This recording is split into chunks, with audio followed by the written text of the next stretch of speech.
Армысыздар, эфирде әлеует бағдарламасы. Отандық тауарлардағы жергілікті құрамды дамыту күн тәртібінде тұрған мәселелердің бірі. Ел экономикасының әлеуетін арттыруда жергілікті тауарларға басымдық берілуі тиіс. Арнайы жүзеге асырылған іс-шаралардың арқасында 2 жылдың ішінде жер қойнауын пайдаланушылар және басқа да салалардағы кәсіпорындар отандық тауар өндірушілермен жалпы сомасы 100 миллиард теңгеден асатын келісімшартқа отырған. Жергілікті құрамды дамыту бағдарламасы жүзеге асқалы бері бақылаудағы нысандардың жалпы сатып алулары 30 триллион теңгеге жуықтады. Тауар, жұмыс және қызмет көрсететін отандық компаниялар үлесіне 17 триллион теңге тиесілі. Пайыздық мөлшерде алатын болсақ, отандық үлес 2010 жылы 48% құраса, былтыр бұл көрсеткіш 63% шамасында болды.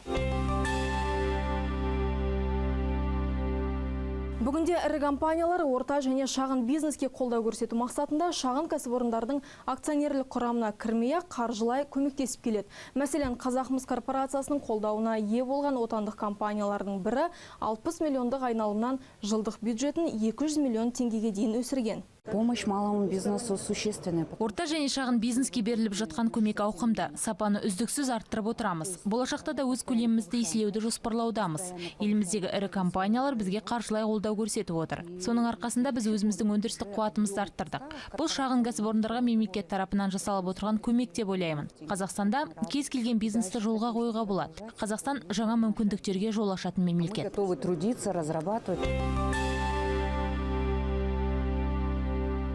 2013 жылы ірі компаниялар жалпы сомасы 982 миллиард теңгеге сатып алулар жасаған. Олардың отандық тауар өндірушілермен жасаған саудасы 552 миллиард теңге. Импорт сәйкесінше 430 миллиард теңгені құрады. Сондай-ақ тауар, жұмыс және қызмет көрсетудегі ірі компаниялардың жалпы үлесі 12%-ға жеткен. Интеграциялық процестер аясында орта және шағын бизнес өкілдері қолдаусыз қалмайды деп сендірді мамандар.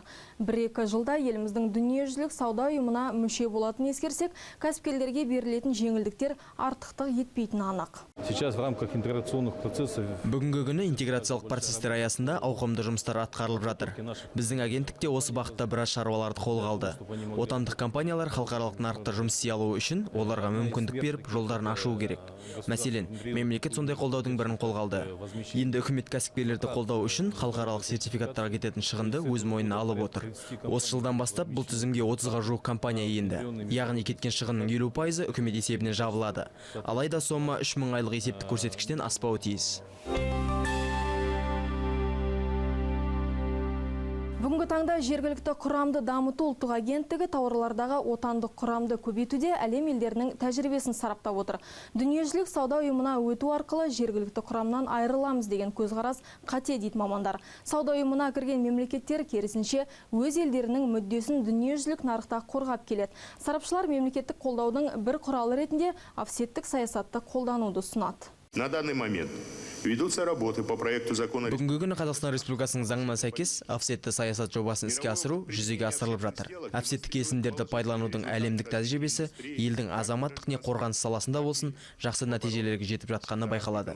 Осылайша офсетті саясат жергілікті қамтуды дамыту үшін жаңа мүмкіндіктер ашуы мүмкін. Бұл саясат дүниежүзілік сауда ұйымы және біріккен экономикалық аймақтың принциптеріне ешқайшы келмейді. Офсетті саясат Біріккен Араб Әмірлігі, Сингапур, Израиль, Индия және тағы басқа мемлекеттерде жақсы дамыған. Бұл жүйе бизнестің тұрақты әрі ұзақ мерзімді дамуына жол ашады.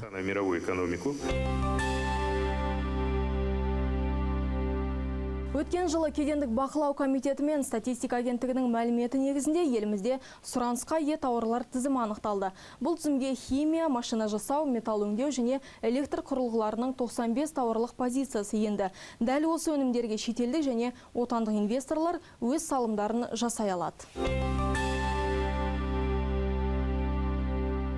Әлеует бағдарламасының айтары осы, бізді әлеуметтік желілерден де бақылап пікір қоса отырыңыздар. Эфирде жүздескенше аман сау болыңыздар.